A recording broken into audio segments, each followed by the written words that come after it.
একটা নির্বাচন হয়েছে, ফলাফল আমরা মেনে নিয়েছি, খুশি হয়ে হোক অখুশি হয়ে হোক। আমরা ওই কালচারে যেতে চাইনি যে আমরা এই ফলাফল মানি না, কারচুপি হয়েছে, এই ফলাফল বাতিল করতে হবে না, আমরা এই দাবি তুলিনি। আমরা বলেছি কষ্ট আছে বুকে, কিন্তু মেনে নিলাম।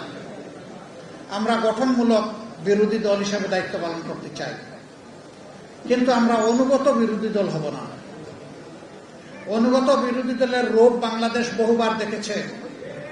তারা জনগণের রাইটের পক্ষে কথা বলে নাই, তারা এস্টাবলিশমেন্টকে অন্ধভাবে সহযোগিতা করেছে।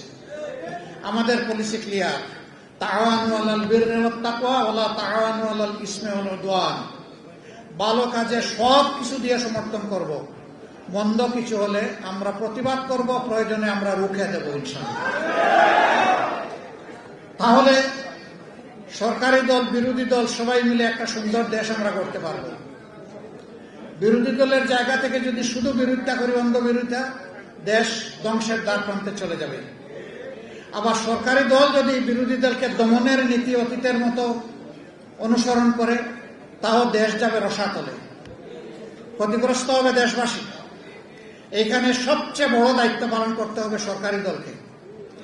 সরকারি দল যদি দায়িত্বশীলতার সাথে মানুষের আমানতদারি রক্ষা করে, যদি তারা অন্যায় অপরাধ বন্ধ করতে পারেন, দুর্নীতি বন্ধ করতে পারেন, চাঁদাবাজি বন্ধ করতে পারেন, আমি বিশ্বাস করি 5 বছরে এই দেশ পরিপূর্ণভাবে বদলে যাবে। কিন্তু এই জায়গাগুলোতে যদি ব্যর্থ হন, সামাজিক ন্যায় বিচার যদি কায়েম করতে ব্যর্থ হন, তাহলে এর মাসুল শুধু সরকারি দল দেবে না, এর দ্বারা ক্ষতিগ্রস্ত হবে 18 কোটি মানুষ। দোয়া করবেন আমরা বিরোধী দল হিসাবে যেন চৌকস পাহারাদারের দায়িত্ব পালন করতে পারি, চোখ যেন সবসময় জনগণের অধিকারের দিকে খাড়া রাখতে পারি, স্থির রাখতে পারি, আল্লাহকে যেন ভয় করে চলতে পারি। আল্লাহর বিধানের লঙ্ঘন হয় এমন কিছু যেন আমরা মেনে না নেই। আপনারা আমাদের জন্য দোয়া করবেন। মানুষের শান্তি আমাদের শান্তি, মানুষের কল্যাণ আমাদের কল্যাণ।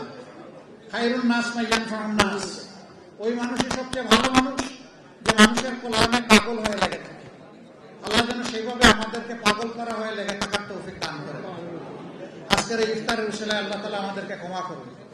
প্রিয় দেশের উপর আল্লাহ রহম করুন। আল্লাহ পাক শান্তির ফয়সালা নাজিল করুন এবং সমাজের শান্তি শৃঙ্খলা ফিরিয়ে আনতে আমাদের সকলকে দায়িত্বশীল ভূমিকা পালন করার তৌফিক দান করুন। আমার জন্য দোয়া করবেন। আমার জীবনে আমি কখনো যে জায়গায় বসে সংসদ অধিবেশন হয়, এমপি সাহেবরা যেখানে বসেন, সেই জায়গাটা এখনো আমার দেখার সুযোগ হয়নি। আল্লাহ যদি আমাকে হায়াত দেন, বাঁচাইয়া রাখেন, তাইলে এই 12 তারিখ দেখার সুযোগ হবে আমার। কাজেই পার্লামেন্টের জন্য আমি একজন শিশু।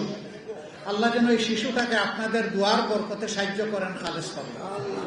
আমি যেন জাতির পাহারাদারের দায়িত্ব পালন করতে পারি, আমি যেন ন্যায়সঙ্গত ভূমিকা পালন করতে পারি, আমি যেন নেপোটিজমের ঊর্ধ্বে থাকতে পারি, আমি যেন আমার মানবিক চাহিদাকে পিছনে রেখে জনগণের চাহিদাকে প্রাধান্য দিতে পারি।